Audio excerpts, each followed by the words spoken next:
Aê! Chegou o dia do lançamento do meu livro. Eu tô muito animada e é claro que esse vídeo não tá sendo gravado no dia do lançamento do meu livro. Há um planejamento, não é mesmo? É esse livro aqui, olha. Leitor Supremo, do primeiro parágrafo à sua revolução individual. Cara, é uma emoção. Um livro assim escrito depois de muitos e muitos estudos, né? Eu que leio há muito tempo, eu que estudo há muito tempo, eu que amo esse mundo, né? São técnicas, são dicas, são referências, é a minha curadoria, né? É o que funciona para mim, são ferramentas para vocês fazerem uma boa curadoria, não perderem tempo com um livro ruim, conseguirem grudar a sua disciplina de leitura, que é muito difícil. Começar é até fácil, depois você vai perdendo o ritmo. Memorizar, anotações inteligentes, você reter o que você aprendeu e principalmente aplicar. Tudo isso com muitas ferramentas, com muitas técnicas, com insights de diversas pessoas que são leitoras profissionais, né? E galera aí de mercado, muito bom. E sempre dicas, referências, curadorias, insights, né? Onde acho o quê, onde pego o quê, onde compro o quê, né, dada por mim. Então não percam, esse aqui já está à venda, é um e-book pela Amazon, é uma oportunidade fantástica de você mudar o seu jogo, como fala aqui o título, né, é criar uma revolução, porque livros por livros ou ler por ler, muita gente faz, muita gente tem uma coleção, mas mudar o seu mindset, mudar sua lógica de decisão, criar modelos mentais, ganhar dinheiro com isso, sabe? Ter melhores relacionamentos, aí é uma outra coisa. Então eu te convido a essa grande jornada aqui comigo. Estamos aqui na Leitura Comentada, temos o nosso Instagram, temos aqui no YouTube vários vídeos de resenhas de livros, temos o nosso curso Leitor Supremo e de mesmo nome o nosso e-book agora, Leitor Supremo também. Mas vamos lá, né, para a nossa leitura. Entramos aqui na parte 2 do livro, né, o aprendizado. A gente sai da parte 1 do livro, né, em que a gente está falando de motivação e a gente vê os motivadores propulsores, né? Que ele fala a motivação decodificada, a receita da paixão, a pilha intrínseca completa, os objetivos, determinação e ferocidade do hábito. Todos esses aqui estão listados aqui embaixo para você, tá? Agora a gente vai entrar no aprendizado. E ele coloca uma citação aqui que é: a maneira como passamos nossos dias é sem dúvida a maneira como passamos nossa vida. Annie Dillard. Na masterclass que ele deu, que é o ROI da leitura, ele comentou muito sobre essa autora. Não conheço, já peguei alguns livros dela para colocar na lista da Amazon e ver, né, o que dá, porque essa lista aí, nossa, tem um monte de coisa. Mas vamos lá, começando aí, a página que a gente tá é 97, bora lá? Ingredientes do impossível. Se você está em busca de realizações grandiosas, a motivação é que o faz entrar no jogo, mas o aprendizado é o que o mantém nele. Seja seu interesse o impossível com um I maiúsculo, fazendo com o que nunca foi feito antes, ou o impossível com um I minúsculo, fazendo o que você nunca fez antes. Ambas as vias exigem que se desenvolva uma expertise real. Em seu livro clássico sobre tomadas de decisão, Sources of Power, Fontes de Poder, em tradução livre, o psicólogo Gary Klein fala exatamente sobre isso, identificando 8 tipos de conhecimento visíveis a especialistas e invisíveis a demais pessoas. Padrão que novatos não notam, anomalias e eventos que não aconteceram ou eventos que violaram as expectativas, panorama geral, a maneira como as coisas funcionam, oportunidades e improvisos, eventos que já aconteceram o passado e acontecerão o futuro, diferenças pequenas demais para novatos detectarem as próprias limitações. E é isso. Sem todo o conhecimento da lista de Klein, o impossível continua impossível, porque os itens da referida lista são, literalmente, os ingredientes do impossível. Eles são a base necessária para o conhecimento, mas desenvolver essa base exige aprendizado. Toneladas de aprendizado. Aprendizado permanente é o termo técnico para essa tonelada. Aprendizado permanente mantém o cérebro afiado, evitando o declínio cognitivo e colocando a memória para funcionar. Também estimula a confiança, as habilidades comunicativas e as oportunidades de carreira. Essas melhorias são os motivos pelos quais psicólogos consideraram o aprendizado permanente fundamental para a satisfação e o bem-estar. No entanto, quem tem interesse no desempenho máximo também precisa levar em conta o fluxo.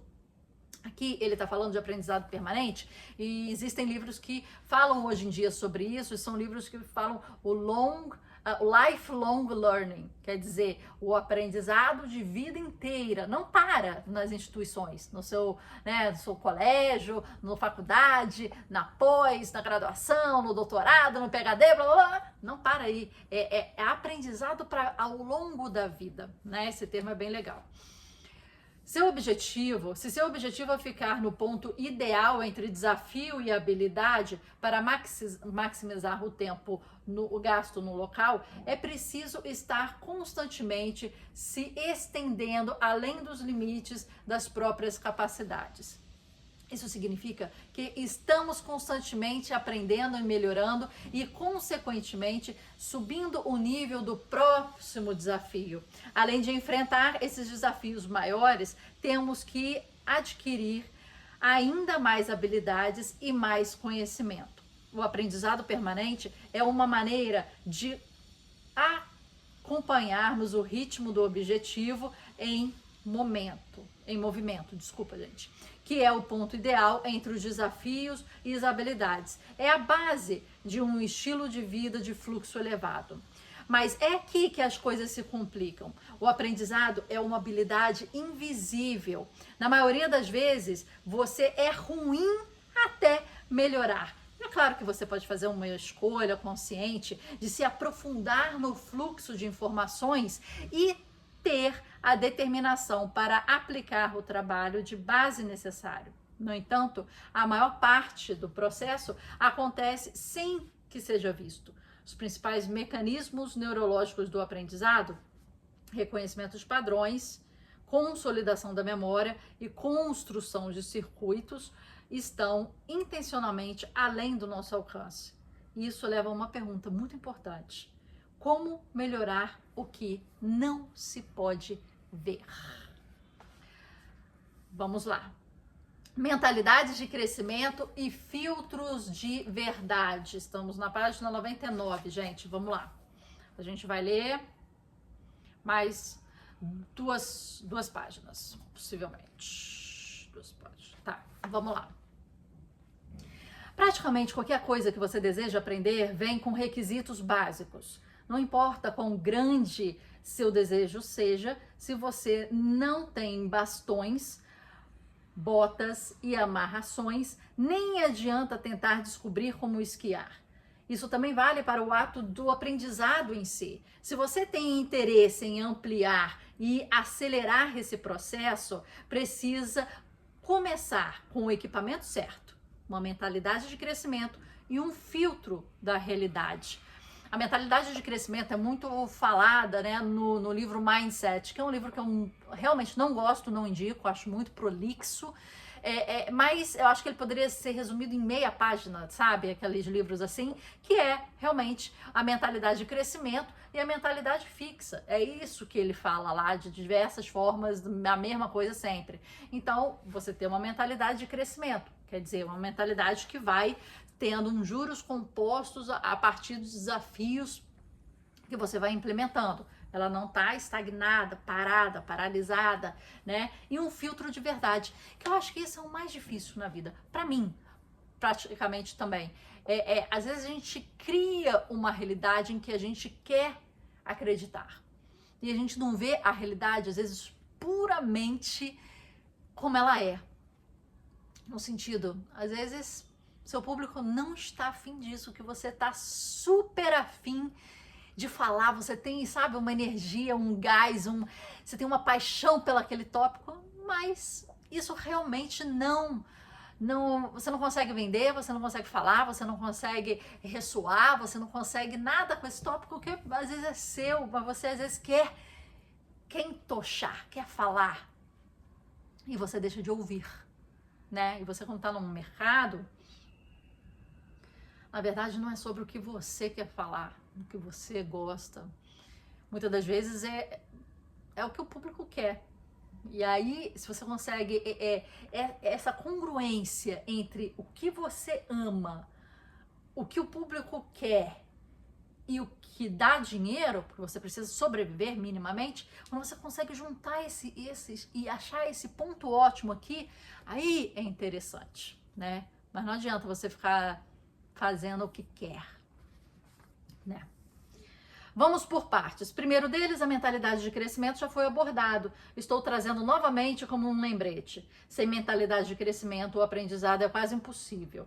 Ter uma mentalidade fixa altera a nossa neurobiologia subjacente, fazendo com a aquisição de informações novas seja particularmente difícil. Portanto, antes de começarmos a aprender, precisamos acreditar que o aprendizado é possível.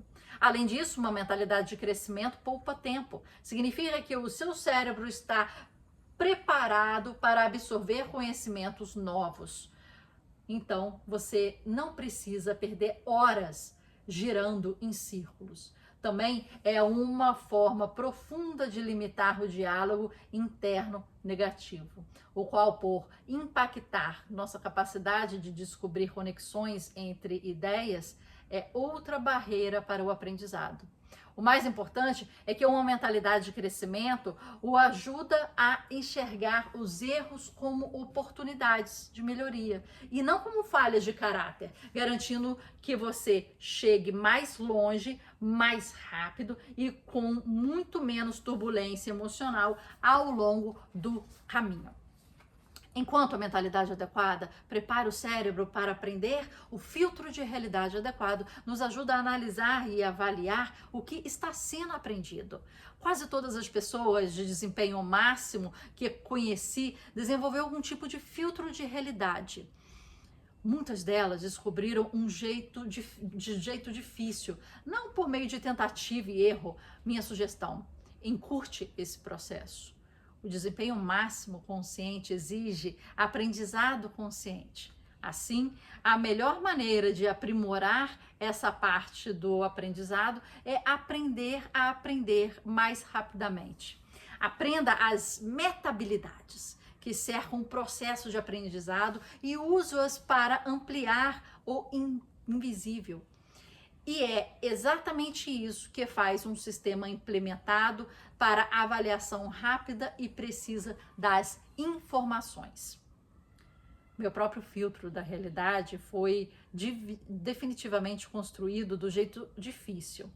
Minha formação é em jornalismo, que junto com ciências e engenharia é uma das áreas em que o filtro da realidade é como os negócios são feitos. Em ciências e engenharia, um método científico cumpre essa função.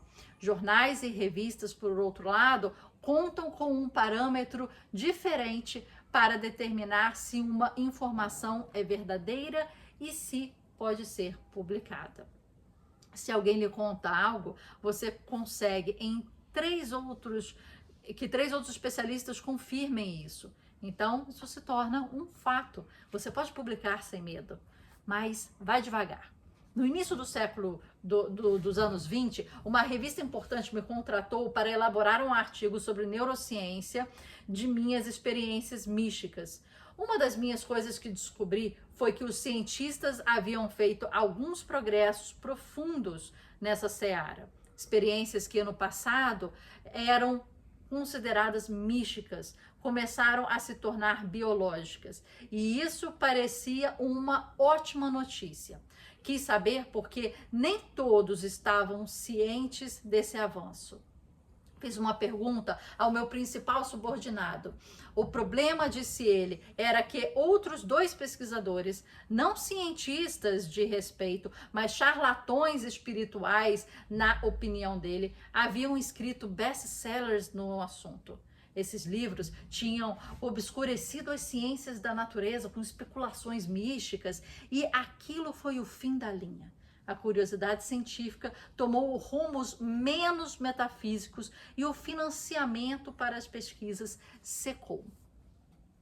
Fiz essa pergunta, como um repórter que recebera a informação, fiz o que deveria fazer. Perguntei aos outros 3 especialistas e os 3 confirmaram. Todos me deram os mesmos 2 nomes dos mesmos 2 pesquisadores que escreveram os mesmos 2 best-sellers. O artigo foi para a imprensa.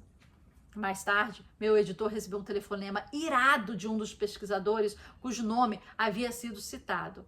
Acontece que o homem era um PhD em neuropsicologia, amplamente respeitado e extremamente bem publicado, cujo livro sobre a ciência das experiências místicas não era um best-seller. Não era nem um pouco espiritualista, nem mesmo era um livro, era uma coletânea de artigos de periódicos revisados por pares, por diversos pesquisadores diferentes. E ele tinha razão. Claro que eu tinha uma desculpa. 4 pessoas me passaram exatamente a mesma fake news. Tipo, quais chances disso, né? Qual é a minha desculpa? Não fiz o trabalho chato necessário.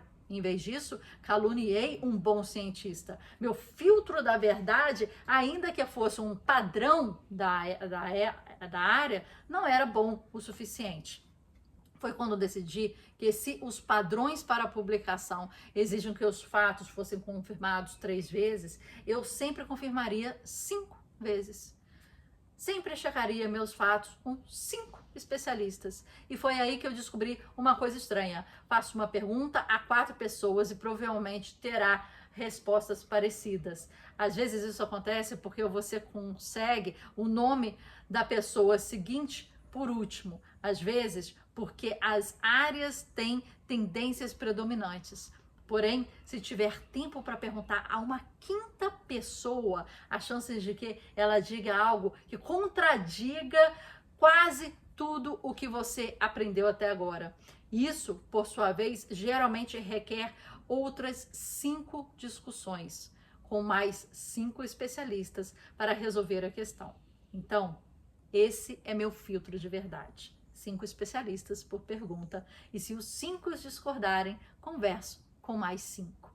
Para dar um exemplo diferente, em Bold, o livro dele, né, descrevi a técnica dos primeiros princípios do Elon Musk, ou o que poderia se chamar do filtro da verdade reduzido. A ideia original é de Aristóteles, que descreveu os primeiros princípios como a primeira base a partir da qual uma coisa é conhecida, mas é mais fácil explicar por meio de um exemplo. Vamos lá. Quando Musk estava pensando em entrar no mercado de energia solar, ele criou, junto com uns primos deles, entrou numa sociedade, né, da Solar City, de painéis, né, solares, e depois ele vendeu. Né, e isso salvou essa venda da participação dessa empresa, salvou ele em outros projetos que estavam dando muito mal e iriam quebrar muito facilmente. Quando Musk estava pensando em entrar no mercado de energia solar, ele sabia que um dos maiores obstáculos era a fonte intermitente de energia e, consequentemente, o problema de armazenamento, já que o sol não brilha à noite, energia intermitente. Temos que conseguir poupar a energia coletada durante o dia para o uso noturno, o armazenamento.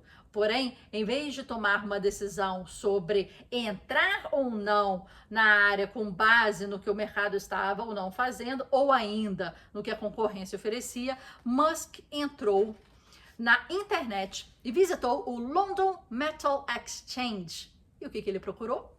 O preço base do níquel, do cádmio, do lítio e etc. Quanto custam, de fato, as partes fundamentais que compõem uma bateria?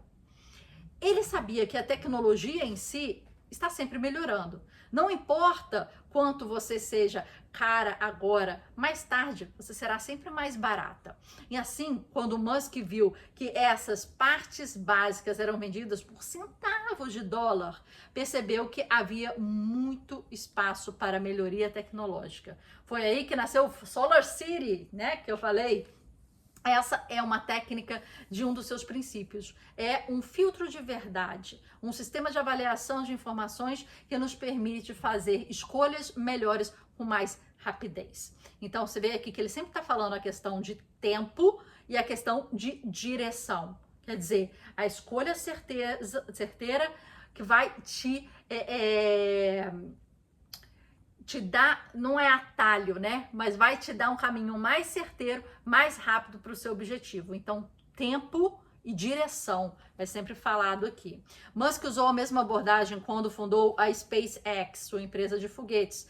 Na época, ele não estava pensando em entrar no ramo aeroespacial, mas sim tentando descobrir o preço de um foguete para conduzir um experimento na superfície de Marte. Após conversar com diversos empresários aeroespaciais, ele descobriu que o custo era astronômico, mais de 65 milhões de dólares.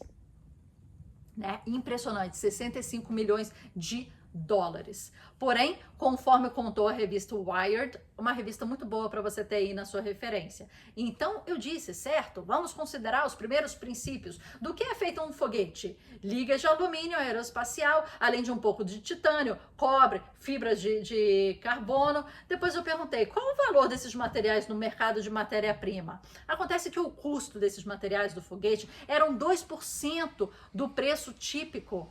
Assim nasceu a SpaceX. E depois de alguns anos, partindo da mesma técnica, dos primeiros princípios, Musk conseguiu reduzir em 10 vezes o custo de lançamento dos foguetes. A técnica dos primeiros princípios, o método científico, minha regra dos 5 especialistas, todos são filtros de verdade. Fique à vontade para adotar a minha regra, a abordagem de Musk ou criar a sua própria. O que realmente importa é criar um filtro da verdade rigoroso e colocar em prática. Não se chega ao impossível com informações ruins. Além disso, há que se considerar os benefícios para o desempenho. Conseguir confiar nas informações em que se está trabalhando reduz a ansiedade, as dúvidas e a carga cognitiva. 3 coisas que diminuem o foco, prejudicam a capacidade de entrar no fluxo e bloqueiam o aprendizado em si. Porém, com a mentalidade certa para abordar informações novas e um filtro para a verdade rigoroso para avaliá-las, você tocou as bases necessárias para ampliar o invisível. Interessante isso, porque eu acho sinceramente que esse filtro da verdade é uma das coisas mais difíceis a se fazer. A gente cria fantasias, né, de um mundo que não existe, porque precisamos acreditar que está dando tudo certo às vezes, precisamos acreditar que vai dar, né, que o financeiro vai chegar, que as coisas vão acontecer. Então a gente cria desculpas, a gente cria justificativas, a gente cria pensamentos de que aquilo é verdade. Em vez de a gente olhar para a verdade nua e crua, porque dói, porque fere, porque não nos vai impelir a tomarmos outros caminhos, outros resultados, outras análises e destruir o que às vezes a gente já fez, né? É uma teoria, esqueci o nome dela agora, teoria do custo afundado. Quer dizer, quanto mais tempo você passa fazendo uma coisa, mais difícil é você retornar para trás e desistir dessa coisa. E aí do tempo gasto, da energia gasta, do dinheiro gasto, do esforço gasto, porque você acha, pô, já cheguei até aqui, agora desistir. Aí você continua indo. Por exemplo, comprar uma ação. Poxa, a ação diminuiu. Aí você fica, não, mas vai aumentar. Aí diminuiu, mas vai aumentar. Aí diminuiu, mas vai aumentar. Poxa, mas se eu vender agora, tá muito barato. Eu vou liquidar um negócio, tá muito barato. Mas de repente, ó, vai continuar diminuindo. Aí você lê um livro até a página, sei lá, aqui, ó, 200. O livro tá quase aqui acabando, tem mais 100 páginas. Mas você fala assim, cara, eu entrei até da página 200, eu não tô gostando até agora. Mas vou largar? Vou largar. Vou terminar esse negócio. Então, a gente não consegue, depois que chega em certo percentual de leitura, a gente está quase aqui chegando na metade, né, do livro, a gente fala assim, cara, eu vou acabar. E aí a gente continua. Mas é porque a gente não entende que a gente acha assim, não, é um custo já afundado. Já gastei energia, já tô lendo isso aqui mesmo, já tô fazendo esses vídeos aí para vocês, já tô fazendo horas e horas aqui de conteúdo. Vou parar? Imagina eu chegar aqui, ô gente, ó, agora não tô gostando mais não, acho que tá meio prolixo, vou parar aqui agora, então aqui, eu entrego aí pra vocês continuam aí e, ok, vamos encerrar por aqui esse livro, começar outro, ou vamos parar com essa coisa mesmo, né? Poxa, o que vocês vão falar comigo? Marcela, cadê o comprometimento? A gente chegou até aqui, você para? Mas se for ruim, de repente é melhor parar mesmo. Tá? Porque eu gosto muito desse cara aqui, eu já li várias coisas dele, ele veio como uma referência, eu sou a nerd que leio todos os feedbacks do Amazon para ver, que tem uma referência, que fez agora o curso dele. E aí vai, né? Então ele já vem bem referenciado. Mas imagina eu fazer isso agora. Desistir, minha gente, acabou aqui. Vídeo 15, hoje é vídeo 16, foi. Né? Não vou fazer isso, mas na vida, às vezes, a gente tem que entender que a gente vai perder o que já foi lido. Para a gente não perder mais tempo no que ainda vai ser lido, mas que não vai fazer ressonância. A gente tem que saber quando parar e não se pegar. Ah, mas já gastei dinheiro, já gastei energia, já fui até aqui. E não cair na falácia do custo afundado, né? No caso do livro é um pouco mais fácil, né? Mas no caso de um projeto, né? De um casamento, de uma relação, de um investimento, de compra de imóveis, são coisas mais delicadas e mais complicadas, né? Que a gente tem que analisar. Mas acho que vale pensar aqui, né? Qual que é essa análise da realidade que a gente está fazendo, né? Em vez de enfeitar essa realidade muito bonitinha, como a gente gosta às vezes, né? Então, eu acho que... Será que eu tô vendo com as lentes reais ou será que eu tô maquiando os meus resultados? Excel é ótimo pra gente sonhar, mas a realidade é um pouco mais cruel do que isso, né? E a gente tem que fazer esse Excel ser um pouco mais real do que sonhador. Até a próxima leitura. Até amanhã e, convido vocês a comprarem um e-book aqui, Leitor Supremo, só digitar Leitor Supremo, Marcela Lana, na Amazon e adquirir o seu. Eu tenho certeza que você vai adorar. Conto com você nessa jornada maravilhosa na sua revolução pessoal. Um abraço, até amanhã!